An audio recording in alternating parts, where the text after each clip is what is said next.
I was definitely in that bathroom for like 20 minutes, dude. And I think he replaced me right afterwards. I don't remember, but it was rough. Great time, but yeah, don't recommend Jack in the Box on the tube. But sorry, I got sidetracked. I got really sidetracked. So anyways, the Lego Museum. Yeah, my bad. Yeah, the Lego Museum. Honey, where are my pants? Studs! Hello and welcome to the Where Are My Studs podcast. The podcast that's as inconsistent as Lego is with Star Wars. Hey, ayo, oh, hey, Ayo. We are here. I'm Brendan. I'm Aidan. That's Aidan, and we're here with our special guest, EthanNetwork. Hello. Ethan here from EthanNetwork. Back from the dead. All of our friends will know who you are, but for people that don't know who he is, he used to run a moderately successful Lego YouTube channel, I think. Is that a good way of putting it? I think it was on the come for the up time. whenever I left. For the time, like 4,000 subs was like a lot. Yeah. Back in, like what, 2019. Yeah. All of the unks are gonna know who Ethan is. All the unks.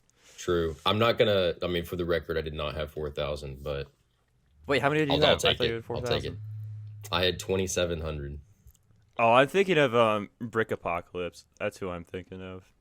Don't think about Bricko. What a throwback. Well, anyways, yeah, so Ethan used to run a YouTube channel. He can't find it anymore because it's taken down for reasons. Not true. What? Hogwarts updates are back public currently from week 13 up till present. Is it coming back?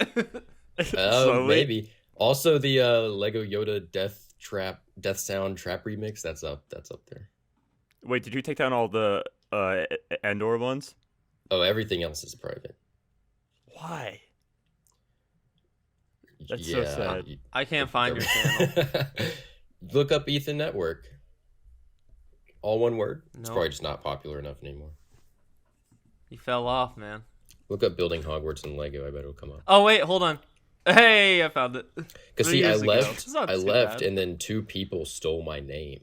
There's 2 new EthanNetworks, and that's whenever I knew I just had to like rebrand the channel back to EthanNetwork to take it back. And now in my caption it says the original EthanNetwork because Oh yeah, Screw those I can people. see this. Look at Anyway. that. So anyways, yeah, Ethan's a good friend of ours for I don't know, like 5 years now. And yeah, the reason we brought you on though, cuz I'm sure, well, I mean, we don't really have to have a reason, but the reason we did is Ethan, I'd wager that you're not a very big fan of Lego anymore. Not like in the sense that you hate it, but I don't think you like actively really partake in the hobby almost at all. yeah, I mean I think you could call it a dark age. That's what the kids called it back in the day. A forever dark age. I don't know. I don't see you getting back into it. I can't lie. No, I mean, like we were talking before the pod, I think I'm just as passionate about Lego, I guess, as I always was. I mean, there's been a variety of factors that have led me to disengage, if you will. I think that Lego as a kid was so fun because the sets were so good and the pop culture with the sets was so good, like 08, 09 through 12. Like those years were so good for things like Star Wars because we had stuff like the Clone Wars. And now we just don't. So there's just no sets that pique my interest. Half of the store is black boxes. Some of those are cool. Some of them aren't. And if they are cool, they're $800. So, screw me. So Lego as a company, like as a product, has lost me for sure over the years. Some of their stuff I still think is cool. And I still think Lego is cool, like the brick. But as a company and as what they're doing and the sets that they promote nowadays, absolutely, they lost me. But I don't think that really changes like the innate love that I have for the product and its timeline. You know what I mean? And then as far as mock building is concerned, frankly, moving to college was a big part of that because sure, I got new hobbies and different things I could do and maybe grew out of it a bit. I don't want to say grow out because you don't really grow out. It's more of just you do other things. But also I didn't live with it. Hogwarts was at my mother's house, not my house. I live over an hour away. It just became an unrealistic thing. So naturally I stepped away from it. But that being said, I still have frankly, the majority of the parts I need to finish Hogwarts, if I really wanted to. I bought them all. They're just like in boxes. Now, I haven't bought them since my Dark Age. I bought them back in the day, and they're just there.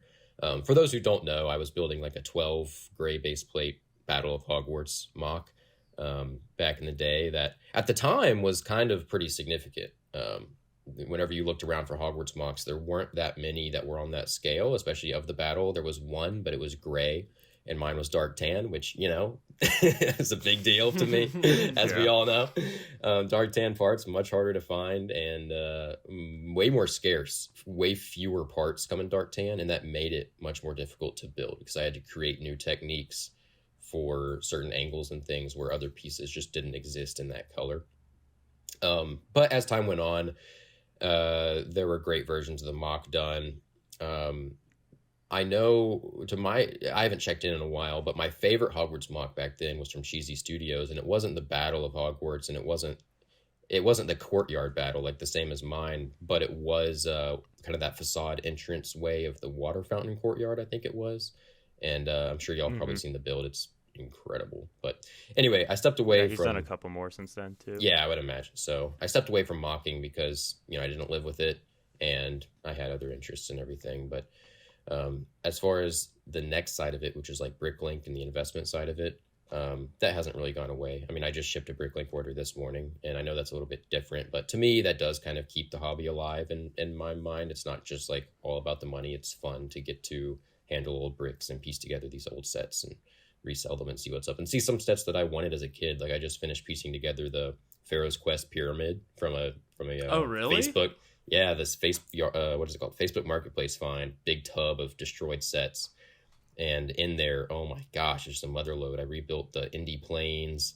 I rebuilt the pyramid from Pharaoh's Quest, the white Indie Plane from Peril in Peru, and just a bunch of other things. The Sphinx from Pharaoh's Quest. What else? I mean, the medieval market, the medieval like village square. Dang.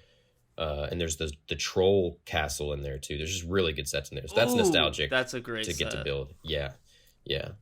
So what are you planning on doing with all that? Because you sometimes will update us and be like, I found this on Facebook Marketplace, and I'm like, why? Yeah, I mean, the primary reason is for reselling. You know, $70 for all of that. I can make bricks money on the for dollar sure. over here. Yeah. None of the kids can have them. But no, that one piqued my interest for sure because of the indie stuff. Like, I'm planning on keeping the planes for sure. They had the dual plane set, and then they had the Peril in Peru plane and the green Nazi plane. And I'm gonna sell the Peril in Peru because I already have that set, but the other three I'm keeping for sure. Yeah. Oh, heaven forbid a man. I'm surprised you're actually keeping. Fuel his Lego hobby. Sets. They had some other stuff too. I got the Indy car, like the truck chase set. You know what I mean? One of those trucks was in there, fully built with a little. Can I say Nazi? Tan Nazi guy in there. You can say Nazi. And I have that truck on my little Indy display in my room already. I forgot, yeah, because you did put a few. I mean, you went from a completely like non-Lego room to like you did implement a few sets recently, didn't you? So I went from. I mean, yeah, this is important to note because I talked about going to college. Whenever I first came to college, I brought all my UCS sets, as many as I could anyway. And, during college, I got all those indie sets with y'all at Brick Fair, and I had some of my own already. So in college, I had a lot of Lego in my room. And then around my junior year, I revamped everything and took all the Lego out. But now, yeah, I have, let me look around. I do have a couple things. I have one main indie side table. I have like two side tables in my bed. One is just a normal side table, lamp, all that. And the other side table is like between an armchair and my bed. My room is pretty cramped with furniture. You know how I am. But on that side table, I have the Peril in Peru plane, the new Nazi plane with the car from Crusade. I have the new Well of the Souls and the truck chase truck. And then in my windowsill, I have the Jungle Cutter. And then on my top of my bookshelf, where I have some like the Harry Potter books and Stephen King books. I have the Hogwarts Express up there just because I had the set. I wanted to put it there. I built it with my girlfriend, and I was like, this would be a good spot. So yeah, I have a little bit of Lego there now, and then our living room is where I have all the stuff I'm reselling, and that's where the other indie planes are. And I would like to find a place for those in my room, but honestly, I don't really have the space, so I'm just keeping them on a shelf in there. And long term, I'll have a better indie setup. Long term, like if I have my own house and all of that, I would love to have a corner where I can put all my indie sets up on a shelf together, because I still got them all built, just put away in drawers. Do you have all of them? Do you own every Indiana Jones set? You know, I was thinking about this because after that. Sorry, I was taking my necklace off because it was being kind of loud. After that Facebook find, I looked it up, and let me think for a second. Besides the new ones. I don't have the new Temple Chase set, or Idol Temple or whatever it's called, which I want to get. I saw it on Marketplace for $120, and I'm tempted. I was so tempted, but $120 for that to keep for myself, I just couldn't swing it. So you still do collect some Lego and like buy Lego and keep it. It's not like you're fully out. The thing is, I don't really, but I'm not against it at all. You know what I mean? Like I want to. It's just the price. Like if that thing was on there for $50, I'd go buy it and keep it for myself for sure. But yeah, I actually think I do have every indie set now, as far as the old ones are concerned. I'm really trying to think, because that little Crystal Skull cave was also in that bucket. And that's pretty, I mean, none of these sets had figs, unfortunately, but it is complete in there. And I think I actually had that set through someone else's collection that I bought disassembled and stuff. So I don't have the little Havita Warriors or whatever that come with it. Well, that's from Raiders, but you know what I mean? But I count it as having that. But yeah, I think I have all of them more or less. So before we go deeper in like you currently, I think it would be good to like have you go back and talk about like your like peak of your Lego collecting journey, which was probably like 2017 to 2021. Because I find that this is the thing that's very interesting to me about your situation is not that you're completely dead with Lego, but comparatively, you were maybe a bigger fan than me or Aidan at one point. Brother had a museum. That's true. I always forget about that. That was such an interesting chapter that I don't think many people know about at all, because I didn't put it on YouTube, and I made videos for it, and my lazy just never edited them and uploaded them. Like I was saying, like my channel was kind of growing whenever I quit, and if I had really gone hardcore, I think I would have. I'm not saying I would have been the next big thing or anything, but like it definitely would have been more successful than it was. Yeah, that studio was cool. I think we had it for 4 or 5 weeks, and it was during COVID, which helped a lot because there was this like learning center tutoring agency in the Woodlands that my friend worked for, but kind of like co-ran, and they were shut down because of COVID. You couldn't do anything in person. And I was like, I want to have a Lego museum. And I was like, where can we do that? He's like, learning center. And so he asked them, and they didn't care. So we had the space. Space was empty, more or less. And it's kind of set up like a doctor's office. You have like a little waiting room with a check-in desk, and then there's a middle room that's just empty, big room where you put desks and stuff. And then in the back, you have a couple, side rooms and a closet, and even a little kitchen space, actually, little bathroom. And yeah, I brought in my whole Lego collection, which was really just Star Wars. Like the whole thing was Star Wars, more or less, because that's all I had built. And then we had one table for modular buildings. And then those little small individual classrooms in the back, we got to dedicate to certain themes. So one of them was Marvel. We had like a couple Guardian sets, and then one of them was Harry Potter. And I teamed up with my friend Ethan, who now is massive. Ethan the Artisan. I think he has Ethan the Artisan. Yeah, he has over 1 million on YouTube now, over 1 million on TikTok. Yeah, dude, we go way back. Yeah, Ethan's from Willis, Texas, so not too far from where I was. And back whenever I met him at Brick Fiesta, probably 2020 or 2021, and at the time I think he had a couple of hundred subscribers. and we just talked. We were friends and all that. But yeah, we live streamed at his house once or twice. I went tubing with him once. That was a lot of fun. We we went tubing and then stopped at a Jack in the Box on the other side of the lake and ate there.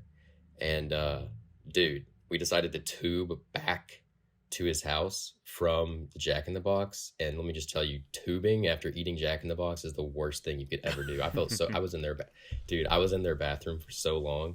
I was in there so long, dude, and I came out and I was like, "Yeah, you want to play Halo?" And we played Halo, but I was definitely in that bathroom for like 20 minutes, dude. And I think he replaced me right afterwards. I don't remember, but it was rough. Great time, but yeah, don't recommend Jack in the Box on the tube. But sorry, I got sidetracked. I got really sidetracked. Anyway, the Lego museum. Yeah, my bad. Yeah, the Lego museum. So Ethan brought some of his stuff as well, and I had my collection, my brother's collection, and yeah, we were open on weekends for like 4 weeks, and me and my friend were just sitting there, and a couple kids came in. We charged like $3 or something. A couple people came in, and I was like, "Oh, it's $3," and they would just have this face of disgust, like, "You're charging money for this? What the hell's wrong with you?" And I was like, "Well, that's kind of the whole point." But so I don't know. I probably made $70 during the run of the whole thing, but yeah, it was a lot of fun. But anyway, y'all's original question was like about the peak of my Lego collecting, or just like if you want to walk us through, like, especially your like YouTube, like your like prime YouTube phase. Okay, yeah, prime YouTube phase. It's weird because I loved doing that so much. It always felt like I was in the prime stage, with each big project that I had. And y'all probably felt similar things whenever y'all do projects on your channels. No. Which is a great part of it because it just it just goes to, well, Brendan, Brendan, you do different style videos though than I really did. You do the cool documentary research sort of things, and those are super cool. I love watching research. Yeah, it's like all the Indiana Jones. It's already in the brain. Retrospectives. No yeah, sure. True. Well, you know what I mean. But no, I'm just kidding. Yeah, for me it was nice because it just showed that I one up myself with each project I did. So whenever I was doing indoor, it felt like the biggest thing ever. And then once I was doing Hogwarts, I was like, whoa, this is another step up. And most people probably don't know because I kind of entered the community space around the time of indoor. Before then, I was in a much more niche. That was 2017. Okay. Whenever I started building. That's when me and you met, like online at least. Yeah, maybe so. That was my freshman year of high school. I had just moved to Texas, and before that I was building Geonosis, but it got destroyed whenever I tried to move it to Texas. But before Geonosis, I was doing a medieval layout. That was my very first big mock, and my first significant mock at all was this little medieval inn, which I made a YouTube video of, and I was so young that I intentionally made my voice deeper because I wanted to sound old and stuff on the video. I did that once. And I think I had like 13 subscribers or something, and I started the video by thanking 2 of my subscribers. Maybe I only had 3 subscribers. I don't know, because I remember thanking these 2 people. I was like, "Thank you so much to this guy, this side for your support, blah, blah, blah, blah, blah," sticking with the channel. And I was like, dude, these guys are definitely not watching a single second of this. So, oh, no. Yeah, but so that was in middle school whenever that happened. And then once I started the medieval layout, I was so big on Jangbricks. Jangbricks was the reason I really started YouTube at all, probably, on the scale that I did. And whenever I started the layout, I would just mimic his voice style. And the very first episode, I was like, I am starting a medieval layout. Medieval layout here on this table. And as you can see, it's 6 32 by 32 base plates, like that. And eventually I got my own style. But at first I did a stop motion. I did a stop motion video inspired by Michael Hickox's Pizza Delivery. Oh, goated. Which was a classic back in the day. Goated. Yeah, I did those for fun. And I made 5 of them. And this was before I had a channel. And by the time I made the fifth one I worked really hard on. And it was like 5 minutes long. It was the longest thing I'd done. And I was like, I'm going to do it. I'm going to put it on YouTube. So that was my first video. And then I didn't do a single stop motion after that. It just instantly went into Lego videos, mostly reviews, and I would just get these two white, kind of like presentation boards, put one on the floor, one on the wall, and do this little white studio thing, and put a set there and review it. And I just did Lego reviews like Jang Bricks, which turned into like mocks way later down the line. Mocks started whenever I discovered First Order Lego, who I later. Oh, I haven't later heard that became name in friends a with. long time. He works for Lego I know, now. dude. He does? Really? Yeah, so a lot of the like Instagram posts you see where it's like a build of something and then like it's featuring minifigs, a lot of those he does, to my understanding. Hold on. Wait. Does he live in Denmark? Like, is he a designer, or He's not a designer. It's like a social media thing. So the one that I saw was the Wow. X-Men Mansion came out, and then he did like little builds of each of like he like did a mock for like each minifigure's like dorm room, quote unquote, Whoa. and then they posted those. So he works for Lego now. First Order Lego is part of the That's like awesome. OG Rebel Lug, right? He was like top 3 builder of that time, Yeah. if not the best. So Oh yeah, I wouldn't say OG Rebel Lug, but he was definitely during his era. Whenever I started building, he was the best builder in my eyes. Were you watching, Ethan, when like Rebel Lug got started? Aiden, wait, hold on. I've never talked to you about this either. I know this is kind of off topic, but it's interesting. Do y'all remember like the OG Rebel Lug crew, like in the vlogs they would make at like I World remember- Chicago and stuff? remember watching the Clones Alone collab. That's like the first Oh, thing yeah. I remember. Yep, that was And good then series. Yeah. I watched their Brickworld Chicago vlogs. I think it was 2016 it was 2017. And I also watched Ryan's vlogs from that year, and that made me want to go. So I went to Brickworld Chicago 2018. Yep. Yep. I wasn't like a huge, back whenever they were originally doing it, I wasn't really on the train, I guess. But I guess, I don't know. I mean, I knew about Rebel Lug whenever I was in, probably like 2015 and 16. So maybe that was pretty early on. But I wouldn't say like the vlogs were the main thing I watched or anything, but I definitely saw that Clones Alone collab because I remember the huge mock. Wasn't it one David Hall built? It was probably No, he was Chris. not in Rebel Lug. It was Yeah, Chris. Sorry, yeah, not David Hall. It was Chris. Yeah. I remember seeing that and being like, whoa, this is sick. And then eventually I discovered Danny's channel, Lego Buff Productions, and then kind of like learned about Rebel Lug, and he was the leader of it, and I thought that was really cool. But yeah, by the time I was building mocks, I think First Order Lego, whose real name is Luca, right? Yeah, well, he had to change his username when he went to work at Lego. So he's First Order Luca now. If you look him up on any social really? media. Yep. It's a pretty good change, honestly. Way better than Jedi Bob to Chatterblocks. That's what I was about to say, dude. Please change back. Golly. No.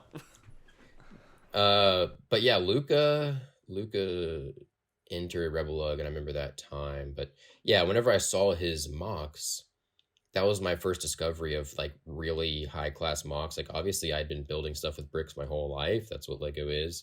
But it was the first time I was like, oh, you can make sort of art pieces out of this. And so I went and built my first mock and took pictures of it, made a slideshow for YouTube. And after that, that's all I did, really. I'd still do reviews here and there, but eventually that became the bread and butter. And then I started the first large scale thing. What I'm curious to hear about is like, because you were still pretty into it during COVID, like 2020, 21. And then the vibes that I got at Brick Fair 22 was you were still pretty into it, and it seems like 23 was the year that it like kind of started to fall off. Is that correct? Yeah, I've never really tracked like an exact timeline, but no, you're absolutely right. Because I remember it was fall of 23 or maybe summer of 23 whenever that was whenever I revamped my whole room at college and like took all the Lego out and all of that. So there was obviously a shift there. So yeah, absolutely. I mean, I just started taking other aspects of my life more seriously, I guess, and just not doing as much with it. Trying to kind of not really reinvent who I am because I think I'm me, but just exploring what else myself has to offer, like really getting to know myself and not just being the Lego guy, because there's a lot more to me than that, and a lot more to me that I hadn't really had the opportunity to fully indulge in, I guess, because Lego was such a presence in my life. So I kind of had to explore everything else. Like make space for other things. Yeah, like making the movie, Mm-hmm. making the short film that I made and going to Egypt and like just changing my whole room too, like having more of my like outdoor stuff and antique stuff Yeah. and books and things like that. Just stuff replacing Lego on the walls. Yeah. I love that now. Like interior design and decor and stuff is something that I've always liked and thinks is cool. And in my room, I get to do that a bit. I don't go like shopping at Hobby Lobby and be like, "Ooh, what can I get?" But I have, cool stuff that I found on Yep. Marketplace or like Goodwill, just random things, or stuff that I've found like on trips and things that I think that I put up and whatnot, artifacts and There's something you didn't antiques. mention, but you're a huge travel guy. Yeah, yeah. Sure. Do you want to get in? I can get into that. I mean, it's not Lego So related, yeah, really, but what I was gonna say is I think it'd be cool to hear about like all the stuff that you've kind of gotten to do more since you've like put yeah, Lego a little more on the back burner, and like what like you've like quote unquote moved on to, because like now you have more money, time, yeah, space yeah. for other things. I think, yeah, if we can get just like fully deep in it, um, I think part of putting a Lego aside for me was growing up. And I don't think that's the case for everybody. And I think that's actually why I can feel a lot more comfortable right now coming back to it because I do feel kind of this pulling back to it, but it's because I've gotten to grow up in the last 3 years or so. And I was a little bit of I guess the term would be late bloomer. Like being homeschooled was part of that. And, I wouldn't change it for a thing. I would still probably homeschool my kids. But I lived a little bit in a bubble. Like I'm playing Lego and I'm building Lego and there's this and that. And once I was like, let me put this aside and see like what, who I am as a man, and explore all these other things. Um, I think I needed to do that. And that opened the door to like my travel and fitness and just learning more things, cooking, like whatever it is. And I really needed to do that for myself. I was also in college and started doing in-person classes because for the longest time I was doing stuff online, which kind of lets you just chill out. But whenever I was in person, it was like that's a full-time job more or less, biking to campus and being there all day and doing school. Um, but yeah, since I put Lego away, it was just like also about taking relationships more seriously, romantic and friendships, things like that. Not that Lego prevented me from doing that at all, and I don't think this is a one size fits all thing too. It's a case by case basis, and it's just what I needed to do to fully unlock myself before returning back to Lego. Does that make sense?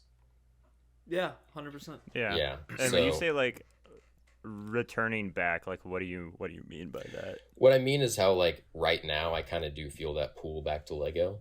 Like if there was a convention nearby, I would go. Like if I saw that deal on Marketplace, I would go. Like I'm enjoying sorting through those bricks in the other room. You know what I mean? And there was definitely a Mm-hmm. time in my life where I would be like, ugh, I'm not going through the effort to do that. But for me, like right now, it's actually like a pleasure to do and get to see these old sets. Like it brings back that spark that I had at Virginia 21 Mm-hmm. looking for Raiders sets at the art sale. So that's still in there, and I feel more comfortable with it now because I've gotten to work on myself in all these other places of my life. So I'm assuming that like for you, Lego's probably never gonna come back to the point that it was like at its peak, like in 2019, 21, like in that little Honestly, range. I don't know because there have been times where like even going back to YouTube has crossed my mind. So Really? I definitely haven't ruled it out. I wouldn't say I necessarily think it's going to happen, but it's definitely not ruled out. But I think part of it is interesting because around 23 and 22 and all these times, like my life turned upside down. Like so many things happened. Um, I remember, y'all remember, oh, I don't, it might have been Virginia. I guess it was Virginia 22 was whenever my parents were getting divorced. And that was like Mm-hmm. such a blow. And there was a lot more to that story than like them just getting divorced. But did that. And then, of course, I got broken up with and my dog died and all this stuff happened. And then it didn't exactly get better for the next like year or two. And Lego is great, but got kind of to a point where this stuff from my youth was a distraction from becoming the man I needed to be, if that makes sense. It's like whenever my parents got divorced, I was just playing Wii for like a month. Like all these Wii games I used to play as a kid. And I needed that. Like that was therapy and that was kind of my escape. But there comes a point where you can't just escape forever. So I had to face my demons and face the world. And now I can go back to Lego with this comfort of like, this is this childhood thing that I love and enjoy, but it's added to the man that I've become. It's not a distraction from my demons. I can enjoy it because I've conquered my demons and I can invite it back in. It's not tainted. You know what I mean? That's, it's not a distraction from this other thing. It's because I'm actually finding the joy in it and I'm not running to it. I'm inviting it.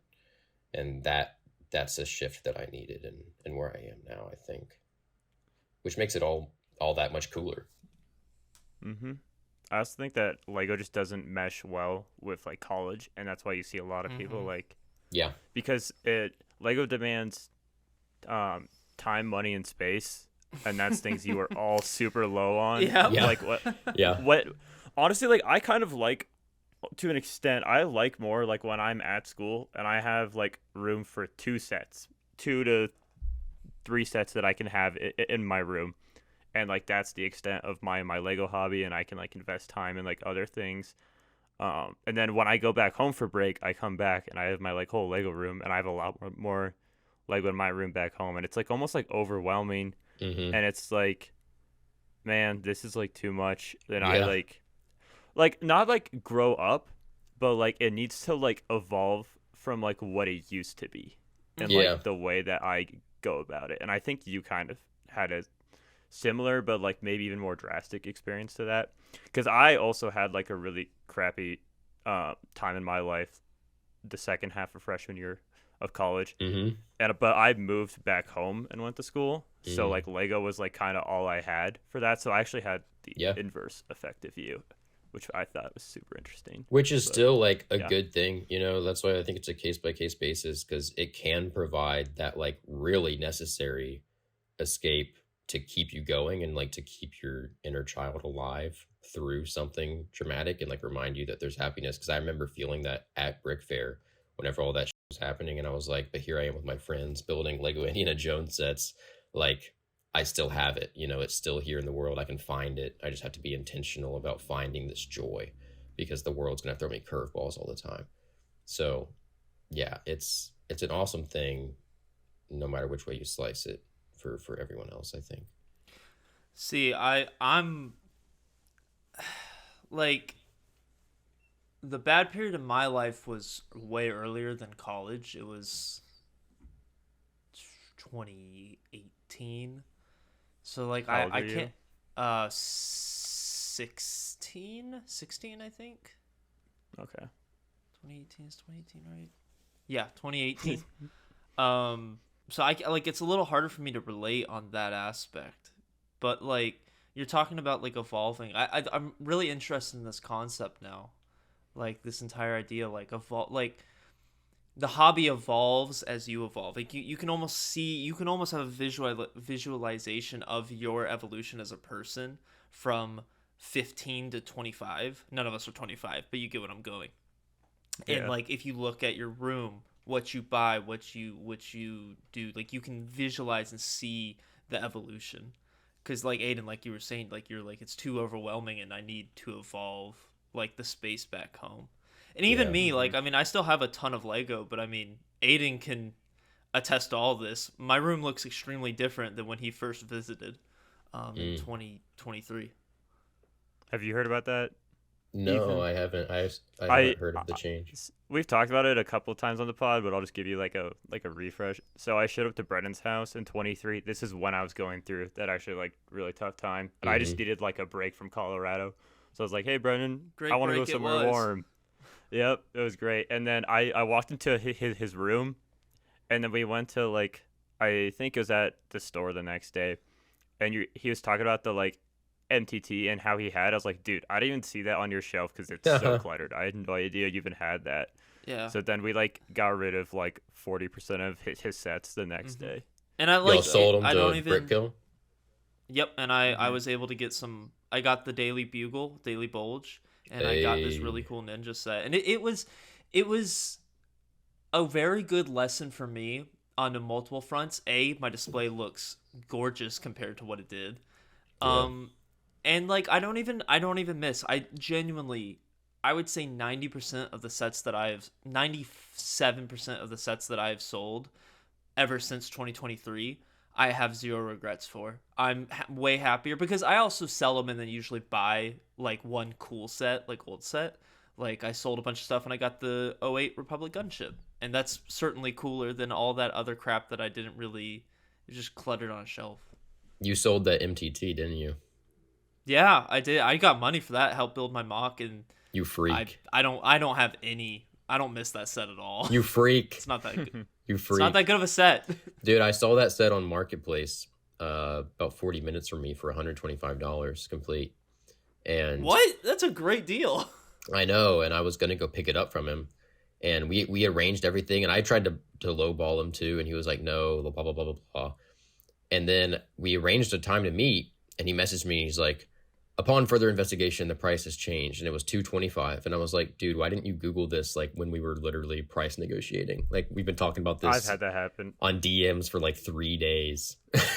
Like, he has That's the why right it was to, so annoying. but because I actually, like, I get it if there's like a mistake and something, but like, we literally negotiated a price for 3 days, like, and now you're just, did you not Google this, bruh? And to be fair, $225 still a good deal. It's sold. I just didn't go buy it. I wasn't going to drive that far. So, I've also started doing some reselling recently, and like I have a Bricklink store too now. Oh. But I actually do parts and figs as well. I don't just do sets, and like that's given me like kind of the joy of it. But I also don't have to like hold on to it Yeah. anymore. So like you were talking about that earlier, Right? But one of the things, like I mentioned, time, money, and space. Like, which of those right now for you do you feel like is like, I don't know, like I guess most shaping how you collect, or like how you even just go about? Because I don't like you don't really build mocks anymore, but you've kind of maybe expressed a little bit of interest in that. So It's a good question. I mean, I hate to say all three because it's lame, but yeah, definitely all three. true. I mean, I would say space. Space is in the conversation, but like, I have a big living room and I live with 4 guys, and maybe I could talk them into, hey, let me have a Lego corner, though I doubt it, and I wouldn't really want it, and also it's at my mom's, so I don't want to move it. yeah. Yeah, I would say time and money are the biggest things, because the space is physically there. Like, I could clear my whole room out right now and just make it a Lego room if I really felt like it. Time and money. It's But like a then, luxury but then to it's me. not special. Yeah, Like, it's like if I you was have a rich. room full of Lego, then it's like it just like look at Duckbricks' room. Nothing in there is Oh my special. gosh, dude, like it's it's just crazy. a bunch of. No offense to Duckbricks, seems like a nice guy, but Yeah. it's just a bunch of crap. It's insane. Like there's no speciality. Like Well, I there's have nowhere for your eye to rest. I Uh-uh. don't Either. understand. Like, I you even can't struggle with appreciate it. this. I don't understand how people like. I mean, no hate at all, but I genuinely don't understand how people like Duckbricks and Bruce Swift and those people like collect the amount of minifigs and sets and stuff that they do. I mean, it blows my mind, and I'm like, why? Mhm. Why are you doing Yeah. this? I genuinely don't Yeah. understand. Like, here's my clone army of 500 million thousand. Like, what are we doing? Like, what? I mean, maybe it brings them the same sort of joy that like building a mock brings me, and I'm sure it does.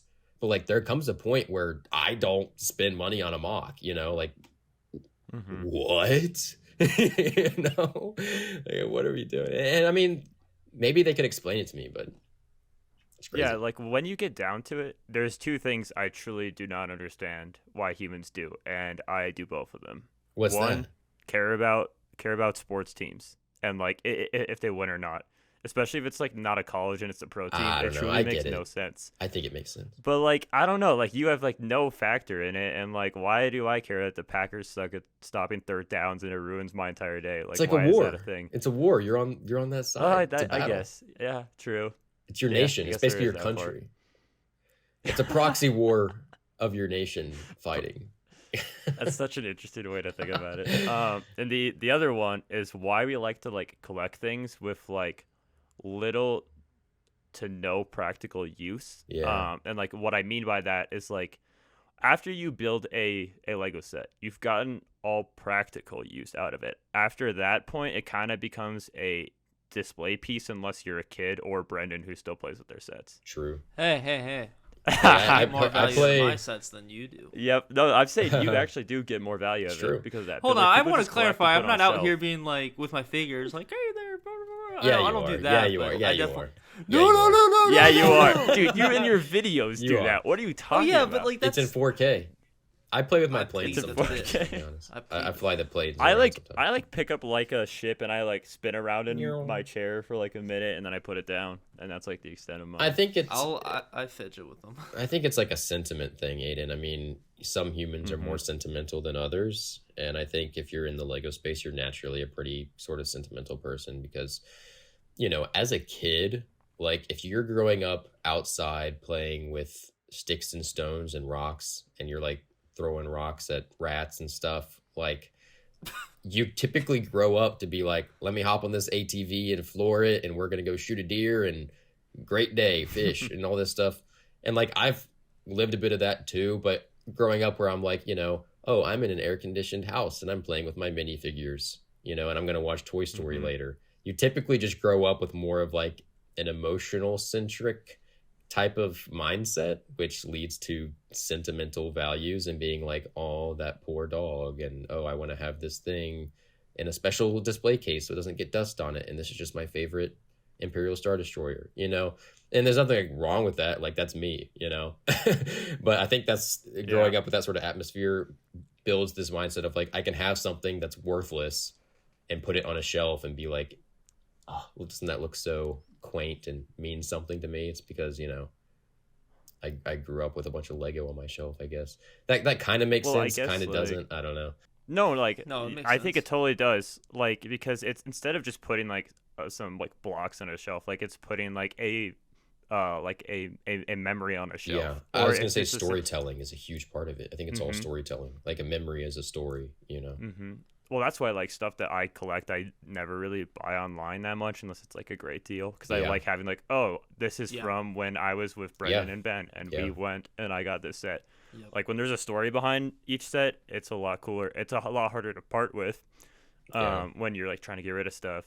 But and then I also think the other part is like kind of how people like display trophies.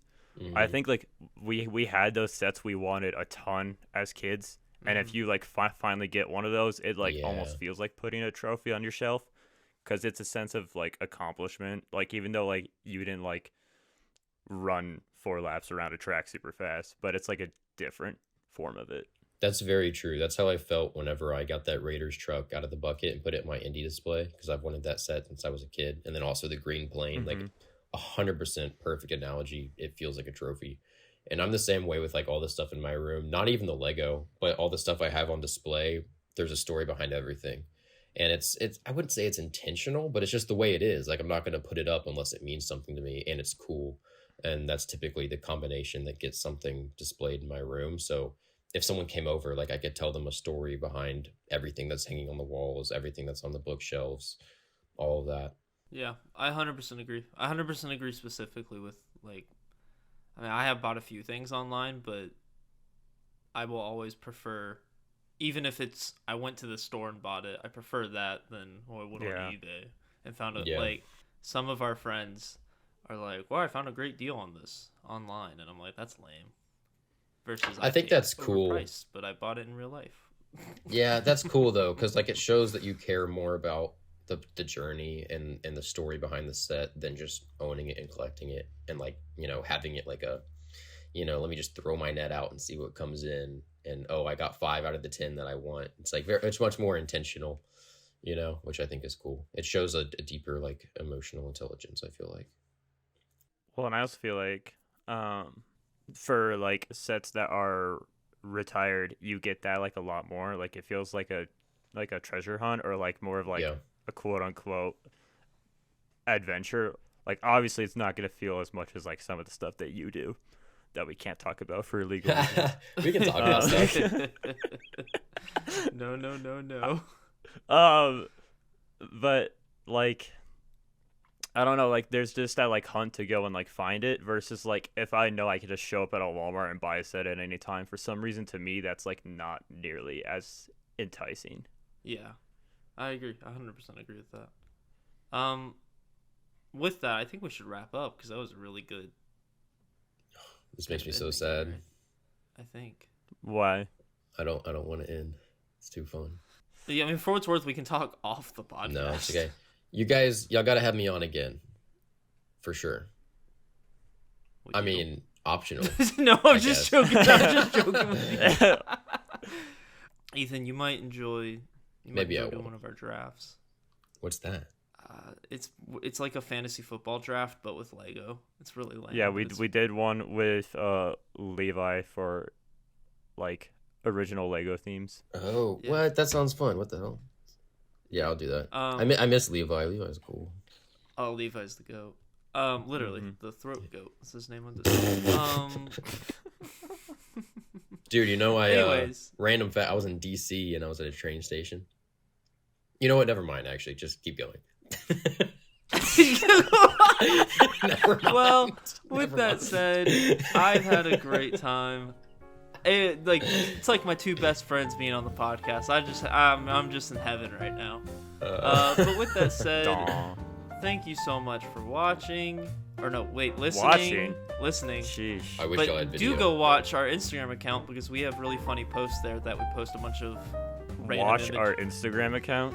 And if you enjoyed this, hopefully another podcast. We should, in theory, the concept is there, have a really, really cool guest on semi-soon.